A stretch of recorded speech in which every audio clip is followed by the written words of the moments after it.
Hello guys, bersama lagi kita di dalam Alright Nopo Channel dalam segmen Suara Orang Kampung.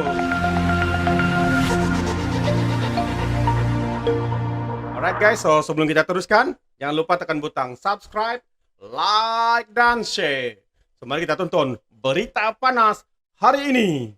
Ya. Kalau Datuk Seri merupakan Perdana Menteri pada masa sekarang, apa tindakan secara legal lah yang Datuk Seri akan ambil untuk memastikan isu ini tidak hanya tidak berluasa di dalam sistem pendidikan tetapi di dalam masyarakat. Sebab sistem pendidikan ni kalau kita ajar budak dari kecil, dia akan jadi dewasa, dia akan masuk dalam masyarakat kita. Jadi saya nak tanya, apa akan Datuk Seri buat kalau Datuk Seri mempunyai kuasa untuk buat pelbagai akta dan dia gini, sebaik ada laporan, Ain suarakan, ya, sepatutnya segera Kementerian Pendidikan bertindak. Saya tegaskan, tugas kita bukan menghukum, tapi menyiasat keduanya. Dan ini bermakna tidak menghalang anak-anak daripada menyuarakan pandangan mereka. Harus ya memberi galakan kalau dia ada satu pandangan yang jelas. Tetapi spesifik, sebaik ada laporan, harus ada siasatan. Tindakan menyiasat segera, ya. Bukan untuk menghalang dan menakut-nakutkan. Kemudian, kesan sampingan, bila ada rasa cuak dan takut untuk ke sekolah, maka harus diselesaikan, dikenali masalah ini. Jangan dibiarkan begitu. 1-2 minggu biar tak pergi sekolah, itu soal dia. Tak betul. Jadi saya ingin menggesa pengetua, guru-guru, selain daripada Kementerian Pendidikan, ya, dan dan menterinya, ini agak lembab lah. Hal ini patut, apa yang berlarut sekian lama ni? Satu kes, ambil tindakan. Dan lepas itu, bila ada, berikan pandangan. Janganlah lagi berulang hal yang sedemikian. Ya, kerana kementerian tidak akan pandang ringan dalam soal akhlak dalam pendidikan anak-anak. Kemudian melihat, mungkin kerana dalam program dan pedagogi dalam pendidikan guru ada kekurangan, kita tambah itu agak jangka panjang sedikit, tetapi yang segera ialah untuk mengambil tindakan. Jadi Ain pun rasa ada tindakan segera, dia rasa lega, ya? Dan kemudian ambillah course due process action yang patut dijalankan. Sebab tu kenyataan saya tidak keras, saya tidak hukum terus. Saya kata, tapi sampai siasat pun tak boleh. Kemudian orang cakap pun rasa takut. Pemikiran kritis tidak boleh. Ini sistem pendidikan apa? Macam Korea Utara jadinya. Okey, Datuk Seri, ada satu soalan ni daripada publik yang berkaitan dengan ni juga. Akhir-akhir ni ada isu period sport di kalangan pelajar, ya. Adakah ini wajar? Soalan simple saja, adakah ini wajar? Period Spot check. Oh, Height orang cek pelajar-pelajar perempuan. Yeah. yang kita baca yang sebelum ini baru kerja gila. Dan sejarah Islam 1400 tahun orang tak pernah buat kerja macam tu.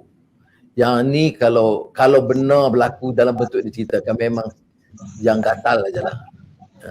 Dan mesti ada tindakan, bukan saja menghentikan tapi mengambil tindakan.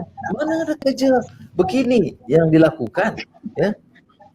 Tak pernah saya dengar, tak pernah saya baca sampai begitu. Ibu cek anak, benda sabahlah. Tapi pergi ke sekolah nak cek begitu, kalau takut anak tu tipu. Kata ini waktu solat jemaah. Kemudian anak tu kata tak ada, saya haid cikgu. Kalau kita kena cek. I mean, what nonsense is this? Ini yang ada kaitan dengan apa yang Ain sebut tadi. Ini maknanya soal akhlak ini tidak difahami oleh orang yang nak kendali agama sendiri pun. Ya. Maknanya menghalalkan segala cara. Ini yang dikejut, maka menghalalkan cara. Kononnya matlamatnya baik. Dia menghalalkan cara. Jadi saya bukan saja wajar tak wajar, saya fikir ini tak siumannya kerja. Yeah, you will get a lot of trouble for that, I think. That statement. Okay, ada yang lagi soalan ni, dia kata sebenarnya telah disentuh tapi juga penting, isu lawak lucah ni sebenarnya bukan saja di sekolah, ya, di kalangan tenaga pengajar.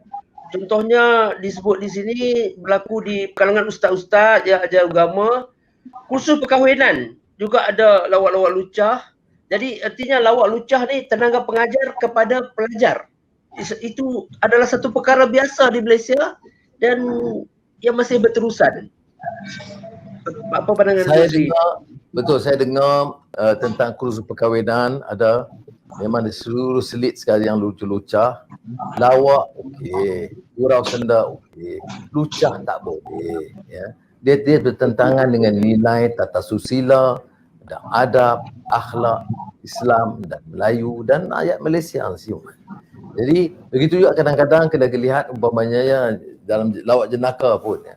Gurau boleh, tapi dia boleh mencecahkan lucah ini, dia unethical, immoral dan dia berikan satu pandangan yang mengelirukan ya, dan oleh itu meremehkan. Jadi soal-soal kegiatan rendah akhlak atau rendah akal budi itu dianggap satu perkara yang ringan. Dan ini tak betul. Jadi mudah-mudahan kes sekarang ini, kerana saya dalam ingatan saya ini adalah satu cetusan heboh di media ini, itu mengingatkan kita semua, bukan saja di sekolah, pelajar, guru, ibu bapa dan juga guru-guru agama dan pelawak, supaya tahu batas-batas tata susila dan akhlak serta akal budi.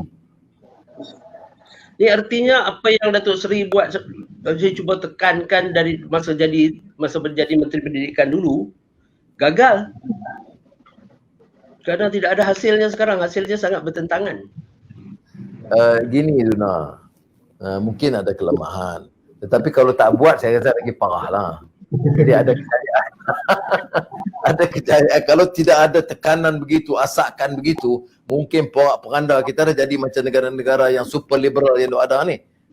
Tetapi oleh kerana ada asakan itu, walaupun dikecam di setengah pihak kata ini ada nilai Islam dan sebagainya, tapi saya rasa telah dapat mengawal, menimbulkan kesedaran di kalangan ramai ibu bapa, guru-guru sendiri pun tentang tanggungjawab mereka dari segi pendidikan yang menyeluruh, ya, iaitu ilmu, akademik dan juga akhlak, nilai dan moral. Ain, ada apa-apa Ain nak sampaikan kepada pelajar-pelajar seusia Ain atau orang muda seusia Ain, dan Ain nampaknya seorang yang sangat peka IT, sekarang ni menggunakan TikTok, dan kita tahu bahawa TikTok ni sangat popular di kalangan remaja seusia Ain tu ya. Ada apa-apa Ain nak sampaikan? Apa yang I nak sampaikan ialah jangan takut untuk bersuara pendapat anda, sebab sekarang ni kita merupakan pemimpin pada masa depan. Kita yang akan memimpin negara ini pada masa depan. Jadi orang dewasa mesti dengar apa yang kami nak suarakan. Jadi jangan takut, suarakan pendapat anda, sebab kita nak beritahu yang jikalau dalam sekolah ada guru yang memberi komen yang lucah dalam kelas, kita nak pastikan mereka tahu yang perangai ini tak patut diterima secara normal di dalam kelas. Kita nak pastikan yang benda ni takkan sampai kepada generasi akan datang dan kita boleh ubah. Sebelum saya mengundurkan diri seperti biasa, peribahasa mengatakan, tak apa pun tangkap, 2 tahun keinginan. Sekian, bye-bye.